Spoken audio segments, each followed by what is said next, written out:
Hello my beautiful souls, I'm back with another video and it is a highly requested one, and it is the difference between disordered eating and an eating disorder. Now there are similarities with both, but they are different, and I want this video to really bring to light those difficulties and so you can make an informed decision whether you feel like you need to get some support with recovering from your eating habits. Disordered eating or an eating disorder, both are valid to get help. So if you don't know already, I am Kiandra, I'm an eating disorder recovery coach and I'm a survivor of an eating disorder. So these videos are everything I wish I could have known in my own journey. So we're gonna get straight into the video. So first of all, what is disordered eating? Now, disordered eating behaviours exist on a spectrum, and in a world that is encompassed by disordered eating and diet culture, the lines are so blurred. Our relationship with food can exist on both sides of the spectrum. So you could have a completely quote unquote normal relationship with food, or you could be at the other side of the spectrum and have an eating disorder.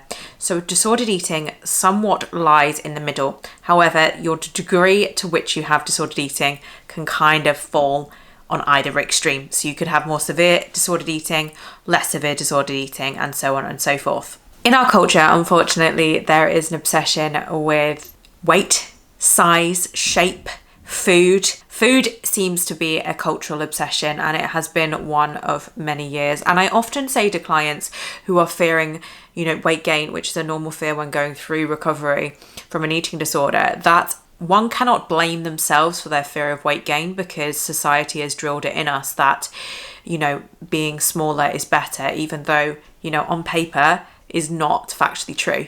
Size has nothing to do with your worth, etc. But society, diet culture, media has placed so much importance over one size, shape, weight, food, exercise, etc., that it is deemed important in wider society. If you have a fear of weight gain, don't blame yourself. These are actually not in line with your moral values. Or maybe they are, but maybe you don't know where your morals lie. However, I often believe that one's fear of weight gain is driven from messages that we receive from such an early age. We need to, monitor the messages that we receive through school, through the media, through social media. I mean, no wonder we have an epidemic of eating disorders and disordered eating with the rise of toxic social media that is often out there. We can edit every single blemish that we see. And it is really, really scary. Within that, there is a huge number of people that don't seek help from disordered eating because they just view their behaviour as normal. Disordered eating, like I said, there are so many similarities with an eating disorder, and oftentimes a disordered eating is masked as an eating disorder. So you might be saying, well, Kiandra, what is disordered eating? So symptoms of disordered eating often lie with the symptoms of an eating disorder, ironically.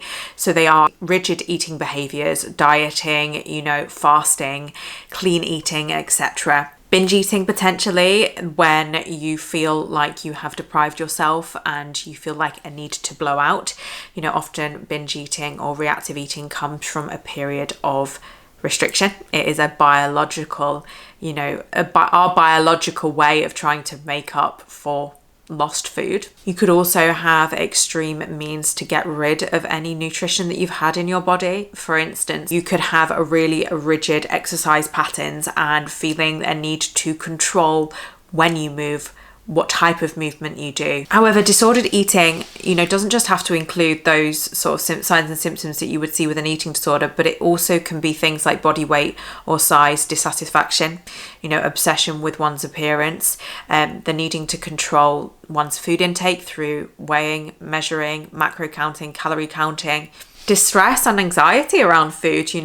Obviously, and this is where I'll say what is the extreme difference between disordered eating and eating disorder, but you can, if you're struggling with disordered eating, have anxiety around food choices, not being able to get your quote unquote safe foods. I often see this within the fitness community, and especially with fitness influencers, there is a big kind of emphasis on the amount of food that you eat or don't eat, and the types of food, and weighing food, and calorie counting has become so normalized. And with the introduction in the UK and worldwide of calories on menus, this has become all too common, and it is scary to see the anxiety that is driven within people. You know, people that have never had a bad relationship with food, that they're like, oh, should I not eat this? This has got a red colour on it, or so-and-so is telling me to weigh my food, maybe I should. And this is where issues arise with disordered eating. You know, you might start seemingly do innocent behaviours such as weighing your cereal, and then it spill over into other areas. Disordered eating could also, you know, there's so many ways it can come up, but I would say one of the main things that I see with disordered eating is a distress with change of routine. So for instance, if you'd planned to go to a certain restaurant that has the calories on the menu and that like miraculously is not on the menu, it could cause distress. You know, if you couldn't exercise with your certain plan, it might cause distress. Again, these are all things that you could find with an eating disorder as well. But here is the main difference. Eating disorders are on the rise, and it is thought that over 50% of the population deals with some sort of food, you know, issue in their lifetime. And with eating disorders on the rise due to the prevalence of social media, you know, like I said, fitness influencers, diet influencers, all of these crazes and diet have become more widely available, and we are seeing more and more people being diagnosed with an eating disorder. Yet I often feel that, you know, I believe that anyway, where up from 70% of the population probably have somewhat of a disordered relationship with food, and that is petrifying. In part, we can see the rise of disordered eating because of our appearance-led society. I mean, that has always been the way. You know, appearance has always been something that humans care about, and we can't blame human beings for that, because to some degree, survival of the fittest, it is our innate human survival tactic to want to care about, you know, fitting in with society. But because there is such a skew in society of appearance and looking a certain way and acting a certain way, that, you know, disordered eating and eating disorders have become on the rise. The leap from disordered eating to an eating disorder is not always so recognizable. So for instance, if I use a metaphor, you say you are boiling water on a stove and it's bubbling, bubbling, bubbling until it explodes.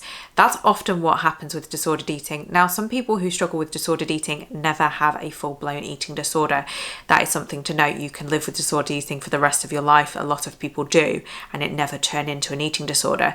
But for some who have potentially a genetic or, you know, a mental susceptibility towards an eating disorder, this is dodgy territory, and you can fall between the both categories at times in your life. I think reflecting on my own journey, there's been times where I thought I was completely fine, and actually I was dealing with a lot of disordered eating behaviours, and I had classed myself as recovered, and that kept me in a state of quasi-recovery. And I've talked a bit on my podcast about quasi-recovery, about living this half-life, and that's why you have to be really aware of the life that you want to live and your relationship with food. So I think it was really important for me to recognise that I did not have my own normal relationship with food, that it was, you know, lying within the disordered eating disorder space. What mainly distinguishes the difference between an eating disorder and disordered eating is the fact that one causes more noticeable distress and anxiety than the other. So with disordered eating, you might experience lower levels of distress, but with an eating disorder,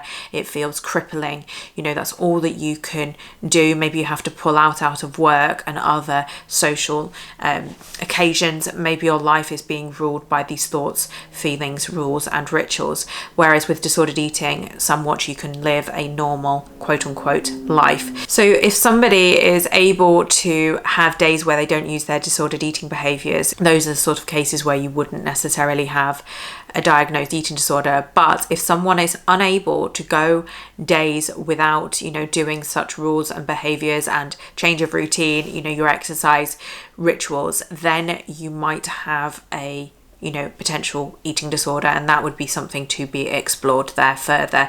Because, you know, if you're getting recurrent anxiety attacks around food, then it might be that you have more of a problem than you firstly perceived, and that is because society has probably led you down a rabbit hole that is normal. When food choices are made, you know, other than hunger and appetite and more about obligation and fear, then it is lying in the space of an eating disorder. When you're missing social occasions and such as birthday parties or meals out because of fear and anxiety my, go-to there would be potentially you could be suffering with an eating disorder, in which, maybe you need to take steps to, further get some support around that so you can live a free and happy life. I think the sad thing is many people believe that these behaviors are normal and healthy and just actually probably superior to the general population.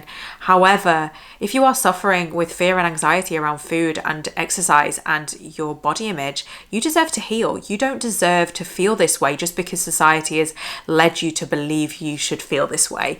That is diet culture talking, and the sooner that you can, untangle yourself from its web, the better. Disordered eating can put people at a lot of risk of health issues. So for instance, those who might be suffering with, normal behavior around food, even though it's disordered, could be having things like preoccupation with food. If you identify as a woman, you could find that you have menstrual difficulties. You could be, have irritability, anxiety, lack of sex drive, low mood, etc. And these are often signs and symptoms that you see in an eating disorder. And this is why, if you are struggling with disordered eating, I often think that your behaviors and one's behaviors need to be looked at and say, is this the life that I want to lead? Is this the life that I want to, have? Do I really want this relationship with food? You might ask, well, Kiandra, when should I seek help for my disordered eating? Well, if it is impacting your life in any such way and you are finding that the periods of anxiety and obsession with food are getting so extreme, then you are totally valid to get support. And whether that's you going to your local healthcare professional, physician, GP, or going directly to a disordered eating coach, such as myself. I work with people who might have not been formally diagnosed with an eating disorder, but are really struggling with disordered eating and it is impacting their lives. So if you are interested in finding out more, I will leave the link to my coaching below and you can read all about it and have a free 15-minute consultation with me where we talk about, what you're currently struggling with and how you can take steps to regaining your relationship with food in a healthy way. You should not feel like you need to do this alone. The impact of disordered eating and eating disorders on one's lives is monumental. And so don't be scared to ask for support if you need it. Do your research, have a little think of, am I dealing with, actual anxiety around food? Is it impacting my life? Is it impacting my relationships? And then, take those brave steps towards recovery. And that could be recovery from disordered eating or an eating disorder, or a blurred line between the both, because it's often not so clear cut. Recovery from disordered eating is about rebuilding your relationship with food and knowing that you can have a normal relationship with food. A relationship with food is normal for you. I can't give you a set structure and, guideline to what normal looks like, but there is some ways that you can distinguish that your relationship with food is normal. So you might be watching this video being like, well, none of this is relevant to me. Maybe I do have a normal relationship with food. So here are some of the things that I look for in my clients and myself with having a normal, healthy relationship with food. So you would find that you're eating regularly, and this might be different for everyone, but for me, it's eating every 2 to 3 hours, and that's meals and snacks, and being okay with eating regularly, not going long periods without food and feeling the need to restrict. Your food choices are driven by hunger and appetite, and often socially, rather than fear and obligation and a calorie count. You are spontaneous with your eating, so you can eat with family and friends, at birthday parties, at dinners out, not needing to compensate for your food. And your exercise is in line with your true intuition and values and your love for movement, not because of fear and obligation. And you can take rest days, and you can, eat ice cream at 11 p.m. at night, and there's no rules and rituals around your eating. There's flexibility in your eating as well, and the ability to feel fun around food. You don't feel fear and obligation. Like I said, fear and obligation are often two words that I see very intertwined with an eating disorder and disordered eating. But food should be fun, it should be pleasure, it should be joy. It's also food, but it's also so many other things. It's so joyful. That's the only word that I can explain, and that's what normal eating looks like. And you can get there. I've seen it time and time and time again, that you stop seeing food as numbers and as set meals and as fear, but as something to be experienced and enjoyed. I really want to remind you that, you know, you might be happy to live with your disordered eating behaviors, and that is a personal choice. Everyone has a personal choice and a personal relationship with food, and you should never feel obligated to fix your relationship with food if you're happy with it. But I do want to urge you to have a look at your relationship with food and movement and yourself and think, is this the life that I really truly want to live? You know, am I happy with living this way? And if you're not, then, you know, have a real look at what are your options. Can you take those steps towards educating yourself for the better? Can you reach out to get support? And as we wrap up today, I just want to remind you that you deserve to feel full of joy and have a fun, rich life. You don't need to live in fear anymore. You know, recovery is entirely possible. And if you are watching this and you're struggling, just know that there is a community of like-minded individuals here for you. You know, my social media platform at Flourish with Kiandra is there to give you some guidance and strength on your journey towards healing. You are not alone, so don't ever feel that way, and you can have a healthy relationship with food. So thank you so much for watching today. If you are interested in talking to me, like I said, the links are down below in the description, amongst other useful information. But for now, I will love you and leave you. Please remember to like and subscribe. I really value all of your amazing feedback, and please comment down below if you're working on your relationship with food. I'd love to hear from you. But for now, thank you so much for listening and watching, and we will speak very soon.